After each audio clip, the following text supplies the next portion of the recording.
अगर आप टॉस जीत गए यानी आप आधा मैच जीत गए, और वैसा ही पंजाब के साथ भी हुआ। टॉस जीतकर गेंदबाजी लेने का फैसला सटीक रहा पंजाब का। साथ साथ आज सीएसके की बल्लेबाजी थोड़ी सी लचर मुझे साबित हुई, मतलब लचर नजर आई। शुरुआत में देखिए अजिंक्य रहाणे, जो हमने टॉस के टाइम पे कहा था कि बोझ बनते जा रहे हैं टीम के, बट उन्होंने स्टार्ट तो अच्छा दे दिया था, स्टार्ट अच्छा मिला था। इनफैक्ट 64 बना चुका था तकरीबन 8 ओवर में, वहां पर प्लेटफॉर्म तो आपको मिल गया था। अब अजिंक्य रहाणे आज देखिए 29 बनाए 24 गेंदों पर। मैं मानता हूं स्ट्राइक रेट थोड़ा सा कम है, बट आई थिंक एक अच्छा उन्होंने दोनों ने एक टोन सेट कर दिया था, वहां से आने वाले बैट्समैनों की चीजें आसान हो गई। लेकिन एक ही ओवर में हरप्रीत बराड़ ने पहले तो अजिंक्य रहाणे को आउट किया, रहाणे भी वो स्वीप मारने गए अक्रॉस द लाइन, वो आउट हो गए। उसके बाद फिर जो बड़ा शॉट खेलकर आउट हुए वो थे आपके शिवम दुबे, बिल्कुल अगली गेंद पर, आई थिंक 0 पर। बिल्कुल तो वो जो 2 विकेट थे उन्होंने कहीं ना कहीं सेटबैक दिया है सीएसके की टीम को। उसके बाद तो फिर वो उभर नहीं पाई टीम, वो बैक टू बैक झटके लगते रहे।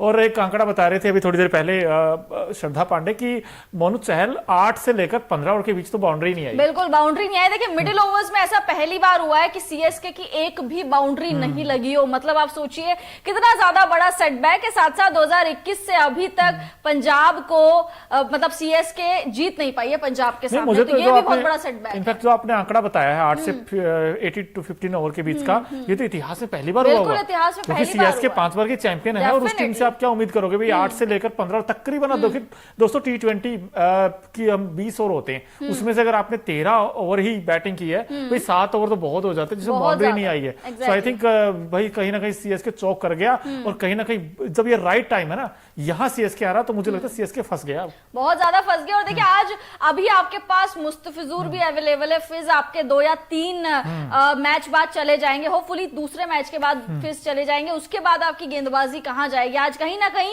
बल्लेबाजी में शॉर्ट रहे हैं रन, जैसे कि मैंने कहा था कि 200 तक तो बनने ही चाहिए, क्योंकि अगर आपको पता है कि सेकंड इनिंग में आपको गेंदबाजी करनी है तो आपको एटलीस्ट 15 से 20 रन एक्स्ट्रा बनाने ही चाहिए, अदरवाइज बहुत ज्यादा मुश्किल हो जाएगी। और हमेशा से जैसे आरसीबी के साथ भी यही होता है, अगर आरसीबी को पता है कि उनके गेंदबाजों में उतना दम नहीं है, इसीलिए उनको 10 से 15 रन एक्स्ट्रा बनाने ही चाहिए, और आज वो ही नहीं बने। आज माही का बल्ला नहीं चला, जिस माही का एवरेज 50 से ऊपर का है पंजाब के सामने, वो माही नहीं चले। शिवम दुबे जो बड़े बड़े हिट्स लगाने के लिए जाने जाते हैं वो नहीं चले।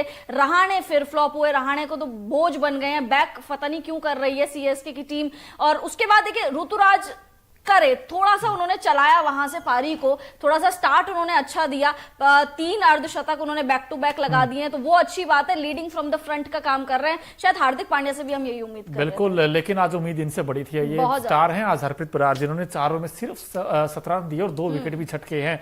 और अर्शदीप सिंह ने थोड़े एक्सपेंसिव रहे आज भी, और ये इनकी समस्या भी है, लेकिन बड़ा इंपॉर्टेंट विकेट निकाला था इन्होंने, चारों खाने चित कर दिया था। जो कैप्टन है सीएसके के ऋतुराज गायकवाड़, एक बड़ी जबरदस्त यॉर्कर डाली थी, मैं बड़ा खुश हुआ देखकर, क्योंकि मैं चाहता हूं T20 वर्ल्ड कप में कुछ ऐसी गेंदबाजी करे। रायली रोड्सो, ये एक नया पंजाब अब मुझे नजर आने लग गया, और मेरा सवाल भी है इनफैक्ट भाई ये वाला पंजाब कहां चला गया था जो अब बैटिंग कर रहा है? इसमें जॉनी बेस्टो आज देखिए जिस इंटेंट के साथ पिछले लगातार 2 मैचों में बैक टू बैक, वो यही तो होता है ना कॉन्फिडेंस। एक वो प्लेयर है जिन्होंने 7 मुकाबले जब हमने देखे थे, जिसमें से 2-3 मैच उन्होंने मिस भी किए थे, बट इनका रन ही नहीं आ रहे थे, इनके इंग्लैंड सीरीज में भी नहीं आ रहे थे, लेकिन जब आए तो क्या खूब आई थिंक इनका परफेक्ट कॉम्बिनेशन भी बन गया, मिल गया है शुरुआत में, क्योंकि हमेशा सैम करन आते थे। सैम करन को पता नहीं किसी ने कुछ कुछ बता दिया कि भैया आप कप्तान हो तो आपको गेंदबाजी में पहला ओवर डालना है, आपको बल्लेबाजी भी पहले ही आनी है, आपको सब कुछ करना है। बट अब जब इनको कॉम्बिनेशन मिल गया है, चाहे वो जॉनी बेस्टो हो चाहे वो प्रभ सिमरन, इन दोनों की अब जोड़ी बन गई है। जब से इन्होंने 262 चेस करे तब से ही मुझे लग रहा है कि अच्छा खासा इनको कॉम्बिनेशन मिल गया, और अभी इसी कॉम्बिनेशन के साथ पंजाब आगे जाएगी। पंजाब के रास्ते अभी भी खुले हैं, ऑन पेपर्स पंजाब के रास्ते अभी भी खुले हैं। अब मजा आना शुरू हुआ है जब नीचे लगी हुई टीम जो थोड़ा सा ऊपर आ रही है। सीएसके का काम खराब किया जैसे आज पंजाब ने, और वैसे ही आगे आगे जो टीम्स है वो भी अब काम खराब करती जाएंगी। तो आई थिंक अब प्लेऑफ्स की रेस बड़ी ज्यादा इंटरेस्टिंग होने वाली है। बट यहाँ पे सीएसके को अपनी गेंदबाजी पे बहुत ज्यादा ध्यान देना पड़ेगा।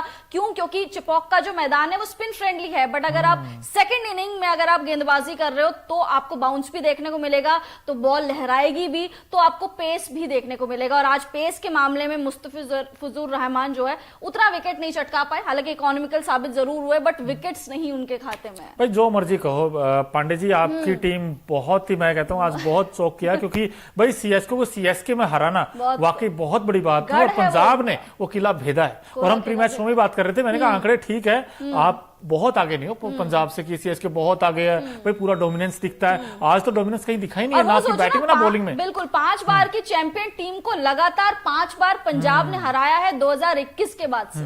तो ये एक बहुत बड़ी उपलब्धि है पंजाब के लिए कि जो टीम 5 बार जीती है उसको आपने लगातार 5 बार भी हराया है। तो आई थिंक पंजाब का खेमा, ड्रेसिंग रूम बहुत खुश होगा आज। नहीं बैट वो कहते हैं ना कि भाई 100 सुनार के एक लोहार के भाई, जो पंजाब ने लगातार 2 मैच जीते ना दोस्तों, मुझे लगा कि इससे बेस्ट टीम तो कोई हो ही नहीं सकती। जैसे इन्होंने चेज किया भाई 261 बनाना पहली चीज, उसके बाद आज भी देखिए एक ऐसी टीम जिनके सामने बड़ा धांसू बॉलिंग अटैक है, जहां पर रविंद्र जडेजा है, मोइन अली है, उसके बाद पेस अटैक में मुस्तफिजुर रहमान है, शार्दुल ठाकुर, उसके बावजूद भी इसने बड़ी आसानी के साथ मतलब देखते ही देखते। बिल्कुल देखिए आज हरप्रीत बरार ने भी काफी अच्छी गेंदबाजी की है, साथ साथ राहुल चाहर ने गेंदबाजी अच्छी की है। हरप्रीत बरार हालांकि एक मैच मुझे याद है, मुझे वो याद नहीं कि किसके अगेंस्ट था, बट एक मैच में उन्होंने नीचे आके बल्लेबाजी भी की थी, कुछ पावर हिटिंग भी लगाई थी, हालांकि वो पंजाब जीत नहीं पाई थी। बट हरप्रीत बरार की आज गेंदबाजी ने काफी इंप्रेस किया, साथ साथ राहुल चाहर की गेंदबाजी ने इंप्रेस किया। बट एक और चाहर है जिसने थोड़ी सी मुसीबतें बढ़ाई हैं, वो है दीपक चाहर। दीपक चाहर कुछ गेंद डालकर ही वो बाहर चले गए थे, उनको इंजरी इशू है।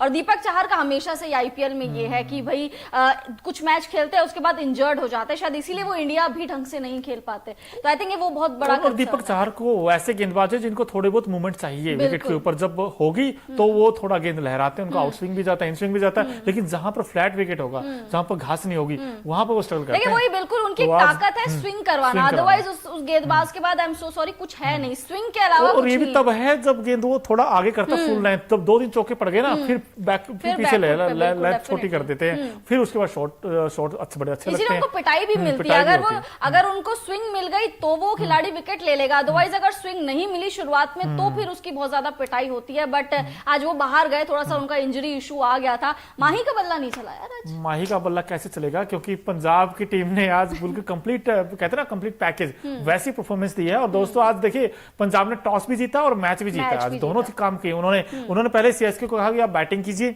और सीएसके की मैं बैटिंग देखता हूं भाई, जिंके रहाणे ने 29 और एमएस धोनी ये 40 नहीं बना पाए 11 गेंदों पे, वैसे अमूमन दिखता नहीं है ऐसे, क्योंकि इनका जो नेचुरल गेम है वो 11 में तो कम से कम 30-32 तो आने चाहिए, 30-32 आने चाहिए, शायद वो 20-25 शॉट रहेगी। और देखिए राहुल चाहर ने बाद में, क्योंकि एक ओवर राहुल चाहर का बचा के रखा था एमएस धोनी के लिए सैम करन ने, तो जैसे राहुल चाहर ने इनको गेंदबाजी की उसके बाद जब इनकी इनिंग खत्म हो गई तो राहुल चाहर ने कहा भी इवन कि मैं चाह रहा था कि एमएस धोनी के मतलब बॉल जो है बैट पे ना आए, बिल्कुल इनके बैट पे टच ना हो, क्योंकि अगर इनके स्लॉट में मैं डालूंगा तो ये ऑब्वियसली चौका जाएगा या छक्का जाएगा। और राहुल चाहर ने ठीक उसी तरीके से गेंदबाजी की एमएस धोनी के सामने, क्योंकि आप जानते हैं कि धोनी के सामने अगर आप गेंदबाजी करते हो तो आप इंटिमिडेट हो जाते हो, आप थोड़ा सा नर्वस हो जाते हो कि धोनी है, ऊपर से क्राउड का इतना ज्यादा चेयर मिलता है, ऊपर से क्राउड का इतना ज्यादा फेवर मिलता है एमएस धोनी को। बट राहुल चाहर ने धोनी के सामने बहुत ही सटीक गेंदबाजी की है, शायद इसीलिए ये आप आंकड़े भी देख रहे हैं कि 14 रन, सिर्फ 14 रन बनाए एमएस धोनी ने, सिर्फ 14 रन बनाए। और कहीं ना कहीं मैं तो मुझे लगता है कि भाई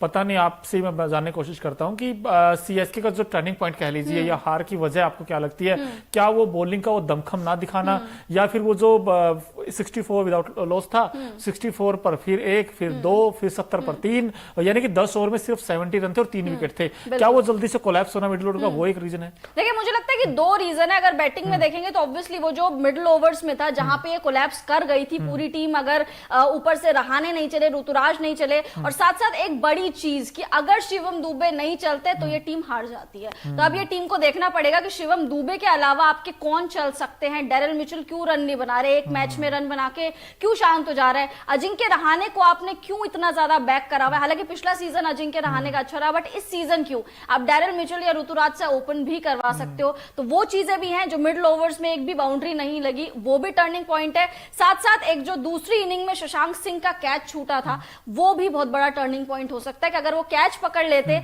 तो मे भी फर्क पड़ जाता। मतलब ठीक है जीतते तो आई थिंक तभी भी नहीं, क्योंकि नीचे से आशुतोष शर्मा भी थे और बहुत सारे खिलाड़ी थे जो इतने तो रन्स बना लेते, बट ये तो 7 से 15 ओवर्स वाला आई थिंक वो था, गैप था, ये डिसाइडिंग फैक्टर कि एक भी बाउंड्री नहीं लगी। आप सोचिए T20 में मिडिल ओवर्स में एक भी बाउंड्री नहीं लग रही है। शायद हो सकता है यही हार का रीजन हो। एक बार जल्दी से आपको स्कोर कार्ड बता देते भाई क्या करा। सीएसके ने पहले बैटिंग की 162 बनाए, जो कि ये फाइटिंग टोटली कह सकते हैं, विनिंग टोटल तो नहीं था दोस्त, क्योंकि वहां पर ऋतुराज गायकवाड़ ने 62 बनाए, रहाणे ने 29 बनाए, शिवम दुबे खाता नहीं खोल पाए और समीर रिजवी 21 बनाए, जो इंपैक्ट आए थे लेकिन वो इंपैक्ट दिखा नहीं।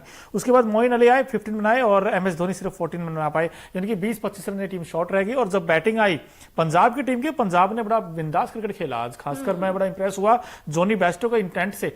और हम बात भी कर रहे थे, इनफैक्ट एक आंकड़ा भी दोस्तों आपको बताऊंगा मैं, लेकिन उससे पहले भाई हमारे कुछ सेगमेंट्स होते हैं वो बड़े इंपॉर्टेंट हो जाते हैं। तो हमारा जो खास सेगमेंट है Okinawa effective player of the match कौन है आज के, क्योंकि जो ओकिनावा की स्कूटी है वो बड़ी दमदार है यार, क्योंकि एक तो कॉस्ट इफेक्टिव है, माइलेज बड़ा शानदार देती है। तो